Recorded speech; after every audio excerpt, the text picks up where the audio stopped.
लाडकी बहीण योजनेअंतर्गत सर्वात महत्त्वाची अपडेट आहे। लाडक्या बहिणींना आता ई-केवायसी करणे बंधनकारक आहे। या संदर्भातील आजच जी-आर आला आहे।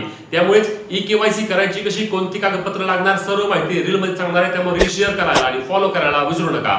लाडकी बहीण योजनेअंतर्गत मित्रांनो हा जी-आर तुम्ही स्क्रीनवर पाहू शकता। या जी-आर नुसार सर्व लाडक्या बहिणींना ई-केवायसी करणे बंधनकारक आहे। यासाठी तुम्हाला काय करायचंय तर ladkibaheen.maharashtra.gov.in या अधिकृत वेबसाईटवर जाऊन तुमची ई-केवायसी पूर्ण करून घ्यायची आहे। यासाठी लाडक्या बहिणींकडे काय लागणार आहे तर लाडक्या बहिणींकडे त्यांचं स्वतःचं आधार कार्ड आणि त्यांच्या नवऱ्याचे किंवा वडिलांचं आधार कार्ड तुमच्याकडे असणे आवश्यक आहे। आणि दोघांच्याही आधार कार्डला मोबाईल नंबर लिंक असावा, कारण तुम्हाला 2 OTP जाणार आहेत आणि ते 2 OTP टाकल्यानंतर तुमची ई-केवायसी पूर्ण होणार आहे आणि मगच तुम्हाला लाडकी बहीण योजनेचे पुढचे पैसे मिळणार आहेत।